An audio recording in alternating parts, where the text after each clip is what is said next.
I think it would be a grave error for central banks to revise their 2% inflation targets upwards at this point.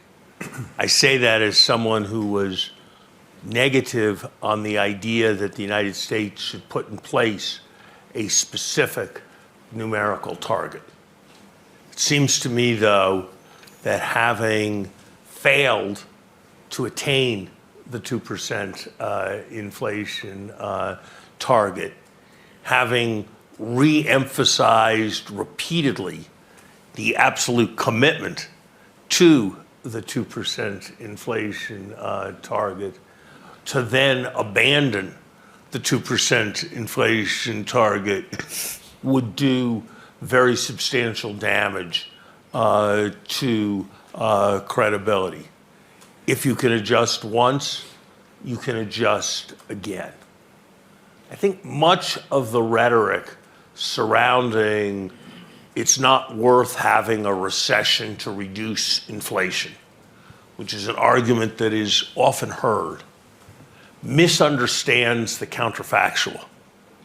The counterfactual is not, can we have more inflation and not have a recession? The counterfactual is, if we fail to deal with inflation, we are likely to have a larger and more serious recession at some subsequent point.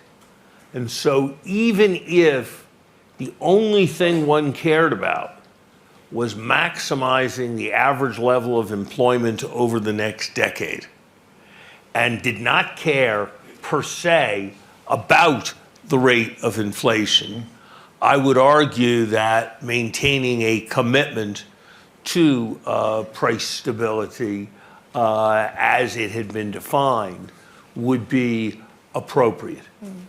In fact, there has been a kind of adjustment of the target.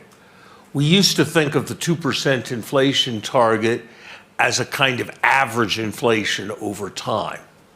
No one anywhere is suggesting that because we had 7% inflation for 2 years, we should have inflation well below 2% in order to get to the average. I think that's appropriate, and I would not argue for anything else. The Fed at one point did indicate they might go down that route with average inflation. But it was all on the high side. It was never on the. It was never on the low side of swinging below 2. So I think we have already used a certain amount of flexibility that was present, and I think that was the appropriate thing for us to do. The single most important thing that I think a student learns in a macroeconomics course is the distinction between nominal and real. That by fiddling around with money and stuff, you can affect what the price level is, you can affect the rate of inflation.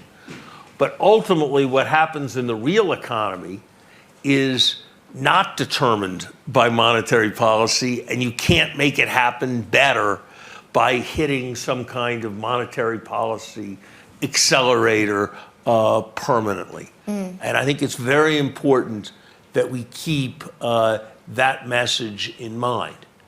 There are things we should be doing. There's all kinds of things with respect to social relief within particular countries, with respect to promoting necessary public investment that employs the unskilled. I think the world is falling far short of what it should be doing to cushion blows and to cushion necessary adjustments with respect to the developing world. But I think to suppose that some kind of relenting on an inflation target will be a salvation would be a costly error that would ultimately have adverse effects, as it did in a spectacular way during the 1970s, for real economies and working people everywhere. Very clear. just a quick one before I move on to Kirsten. Do you have a view on where the Fed are going to end up in this cycle, where the terminal rate is going to be? I've got to ask. I like as an academic operating at the level of these high principles rather than your journalistic questions about particular rates. I would just say I look at the path of rates, both short and long, in markets. And whereas the path that existed a year ago seemed to me extremely implausible, it was hard for me to imagine that that would materialize, and it hasn't. I can't imagine this path materializing, but I can see many, many more scenarios in which rates end up higher than what is currently priced. Then I can see scenarios where rates end up lower than what is currently priced. Therefore, I'm a bit surprised by the market's forecast of what's going to happen. And if you regard that as being a slightly evasive answer to your question, I quite that like was it. wholly intentional.